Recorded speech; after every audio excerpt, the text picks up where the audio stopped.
continuación los dejamos con el catedrático de Derecho Constitucional y miembro de la Comisión de Venecia en representación de España, don Josep María Castella, quien es doctor en Derecho y profesor titular del Derecho Constitucional por la Universidad de Barcelona y ha centrado su investigación en el federalismo y la descentralización política, así como la democracia y la participación, tanto en España como en otros países. Por favor.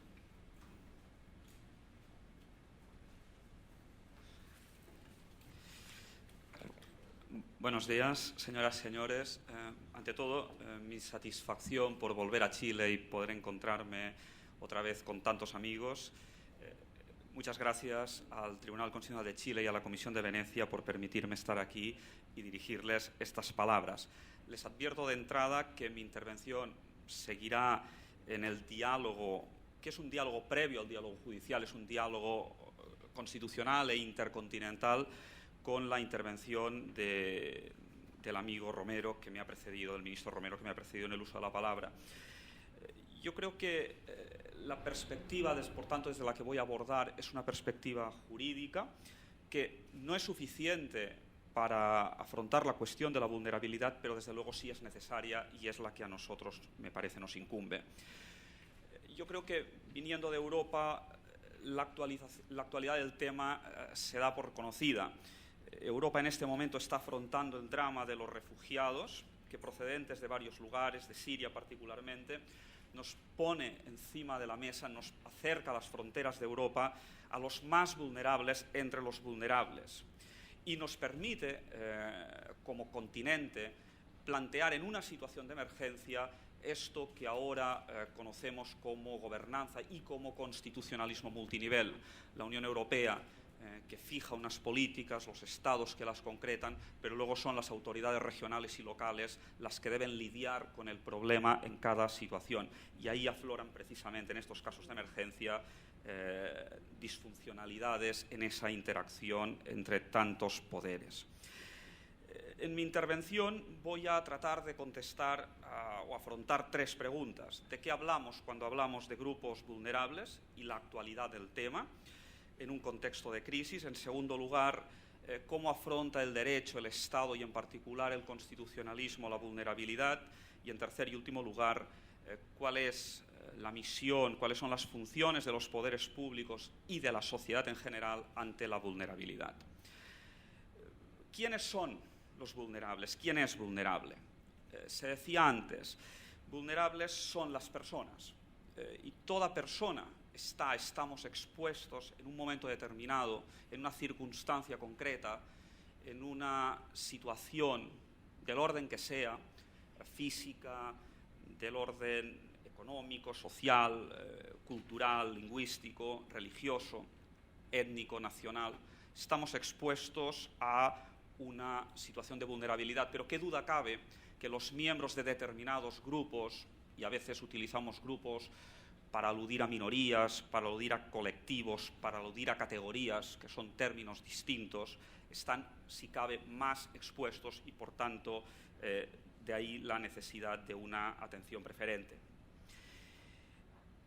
En este contexto, los diferentes tipos y las diferentes situaciones de vulnerabilidad siempre nos traen a una situación de marginación social y o política que la marginalidad ha solido ser la forma tradicional de aludir a esta vulnerabilidad. En un contexto de crisis económica, y los países de Europa desde el año 2008 en mayor o menor medida la han vivido y aún la viven y sufren de una forma intensa, las situaciones de vulnerabilidad se agravan por un doble motivo, porque por un lado el Estado no es capaz de ofrecer los medios y de atender las causas de vulnerabilidad que en otros contextos sí podía hacer mejor, y en segundo lugar porque la misma crisis genera una mayor vulnerabilidad al aumentar el paro, al aumentar las situaciones de pobreza y de pobreza extrema, y por tanto se incrementa. A partir de ahí se aprecian diferentes estrategias por parte de los poderes públicos a la hora de cumplir con las directrices que provienen de las instituciones europeas y que luego los diferentes poderes nacionales y locales deben, desde la cercanía a las situaciones de vulnerabilidad, a las concretas situaciones de vulnerabilidad, afrontar. Por tanto, se sitúan entre las exigencias de una intervención y de una regulación y las demandas concretas de la sociedad. En este sentido, lo que estamos viendo es que los diferentes poderes, al afrontar la vulnerabilidad, están procediendo de formas distintas. ¿Afecta la vulnerabilidad a los derechos o afecta a las políticas públicas o se reduce a una cuestión de organización de estructuras, a un reajuste de estructuras administrativas? A la luz de la realidad que tenemos delante en Europa, me parece que sería injusto pensar que el reajuste provocado por la crisis se ha quedado en el plano organizativo, en el plano estructural. Afecta a las políticas públicas y acaba afectando a los derechos de personas procedentes de determinados grupos. Piénsese en los extranjeros, piénsese en las personas en situación de dependencia. Es verdad, al mismo tiempo, que la crisis ha servido para reajustar, para a veces hasta cerrar instituciones.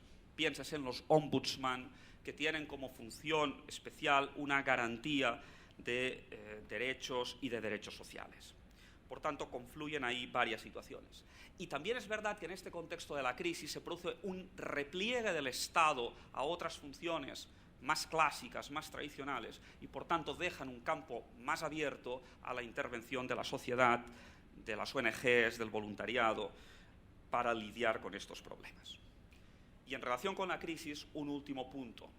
Estamos ante una situación transitoria, pasada la cual volveremos a los estándares previos y a la atención por parte de los poderes públicos como era antes de la crisis. Yo creo que nos falta una perspectiva para tener una respuesta cabal a esta cuestión, pero mucho me temo que hay medidas que se han adoptado que han venido para quedarse y, por tanto, para configurar un nuevo estatus, una nueva situación ya de carácter estructural a la hora de abordar la vulnerabilidad. En cualquier caso, lo que sí es cierto es que la crisis nos ofrece la oportunidad de una reflexión y de un replanteamiento de cuál es la posición del derecho y del constitucionalismo ante esta cuestión. Y entro, por tanto, ya en el segundo punto, el derecho, el Estado, en definitiva y en última instancia las constituciones ante la vulnerabilidad. Tradicionalmente, abordar la vulnerabilidad era cuestión del derecho administrativo y era cuestión del derecho internacional. Y entre uno y otro, el derecho constitucional ha ido encontrando su lugar. Es verdad, y Haberle nos lo recuerda, que en el patrimonio cultural de la Revolución Francesa la llamada a la fraternidad está presente como un grito, pero esto se pierde en el mundo del derecho. Es verdad que la Constitución jacobina y de la Convención de 1793 introduce el derecho al socorro, pero nunca fue aplicado y, por tanto, apenas existen antecedentes. Es, por tanto, en un estadio más actual, ya en nuestro siglo, cuando podemos ver la evolución que, si la quieren plantear en términos de modelos de Estado, va del Estado liberal de derecho al Estado social de derecho, a otras manifestaciones del Estado postsocial. O si lo quieren plantear en términos de tipos más abstractos y, por tanto, de acercamientos teóricos a la cuestión, podemos distinguir tres formas de hacerlo. Una primera, de tipo liberal, en la que el centro es el individuo abstracto. Y es a través de las genéricas libertades físicas, morales, económicas, y también en concreto del principio y del derecho a la igualdad ante la ley, que se aborda esta cuestión. Y de ahí que las constituciones suelan incluir concretas prohibiciones de discriminación por razón de raza, de sexo, de religión, de lengua, a las que progresivas reformas o nuevos textos han ido añadiendo otras causas, la discapacidad, la edad, la orientación sexual, por citar solo algunas de ellas. Es una primera forma de acercarnos a la cuestión desde la generalidad del derecho y de las constituciones. La segunda sería la del constitucionalismo social. El individuo concreto, se estaba pensando en aquella Europa de la posguerra, en el trabajador, básicamente, y el individuo en sociedad. Y este individuo reclama y obtiene de las constituciones unos derechos sociales, educación, sanidad de forma especial, una visión social prestacional de los derechos liberales y la inclusión de unas cláusulas de igualdad real o material, cláusulas transformadoras como la que está en la Constitución italiana y luego adoptada por la Constitución española, de remover obstáculos para que la libertad y la igualdad sean reales y efectivas. Existe una tercera forma de aproximarse a la cuestión: la constitucionalización de determinados grupos vulnerables. La encontramos desde contextos distintos. Si apelamos a las generaciones de derechos, serían los derechos de la tercera generación. Si apelamos al multiculturalismo, encontraríamos ahí el reconocimiento y la protección constitucional también de determinados grupos. Y desde el comunitarismo, Taylor también va en esta dirección. A su vez, esta constitucionalización de grupos admite diferencias. Se puede hacer de forma genérica, las formaciones sociales a las que alude la Constitución italiana, o se puede hacer citando grupos, como hace la Constitución de Canadá para los pueblos originarios, para el mundo multicultural, o como en Europa hace la Constitución española de 1978, que de esta manera establece un puente con las constituciones latinoamericanas que luego han seguido por esta senda, en la concreción de categorías a nivel constitucional que son susceptibles de reconocimiento y de protección. El primer objetivo, por tanto, es la identificación, el segundo, el reconocimiento, y solo a partir de ahí la garantía. Y por eso encontramos las familias, los niños, los jóvenes, los discapacitados, la tercera edad, los migrantes, los propios consumidores y usuarios que obtienen un reconocimiento específico constitucional. Luego volveremos de qué tipo de reconocimiento se trata. En cualquier caso, sea cual sea la estrategia, lo que encontramos es que los fines de la intervención estatal y constitucional se centran en el principio de dignidad de la persona y de libre desarrollo de su personalidad, que viene del constitucionalismo alemán y que es adoptado por tantos otros constitucionalismos, un fundamento personalista de los derechos y de la dignidad de la persona, y en otro bien jurídico no siempre especificado, a veces sí a través de la solidaridad, que es la necesidad de inclusión o de integración social, básico para cualquier Estado vivo. Y a partir de ahí, los objetivos de la intervención pública podrán ser varios en función del tipo y circunstancias de la vulnerabilidad. Sacar de la situación de vulnerabilidad a los afectados y, por tanto, la equiparación con los no vulnerables, o bien, en otros casos, la garantía de la diferencia para las minorías, por ejemplo, para los pueblos originarios, aunque de eso no se derive y plantee bastantes problemas teóricos la cuestión del derecho a la diferencia. Y cómo no hay también problemas en estos objetivos de la intervención pública y constitucional. Y el problema es la instalación en la vulnerabilidad y, por tanto, determinados riesgos de un Estado asistencial. ¿Con qué instrumentos? Los ordenamientos constitucionales suelen primar los instrumentos de tipo objetivo: principios, tareas del Estado, mandatos al legislador, habilitaciones, por encima de los estrictamente subjetivos, los derechos. Pero también existen derechos subjetivos y se plantea aquí diversas cuestiones. La universalidad de los derechos, cómo se complementa y cómo se relaciona con derechos específicos de determinados grupos colectivos que se refuerzan. ¿Qué pasa con esos derechos colectivos más allá de su atribución a personas jurídicas? Y ahí se plantean problemas de identificación, de delimitación y de protección jurídica. ¿Qué pasa, por otro lado, con los nuevos derechos? Y el camino de los nuevos derechos, por un lado, supone la apertura a nuevas demandas y aspiraciones de la sociedad, pero también puede entrar en una pendiente que queda en la bandera política y por tanto una función simbólica en la Constitución, pero en la que la función jurídica propiamente de protección esté ausente o no esté del todo garantizada. Lo dijo en su momento el profesor López Guerra, los derechos en las constituciones han de poder garantizarse y han de ser efectivos. De lo contrario, se produce una devaluación de la propia Constitución. Esto desde el punto de vista de los derechos. Desde el punto de vista del modelo de Estado que sale de esto, nos encontramos hoy en un debate sobre la actualización del Estado prestacional, o, como en Alemania se está planteando ahora, y entre los autores españoles, me parece que aquí en México también, aquí en Chile tuvo ocasión de plantearlo el profesor Esteve Pardo, la idea del Estado garante. Por tanto, se trata de una actuación directa o de un cumplimiento de fines. Muchos mandatos constitucionales están planteados como tareas del Estado y, por tanto, que necesitan de otros para su implementación. Y de ahí sale la apertura a la sociedad, la colaboración con el tercer sector, con el voluntariado, con las ONGs y hasta de la iniciativa privada para coadyuvar con el Estado en esta función. Último punto, los poderes públicos y la sociedad ante la vulnerabilidad.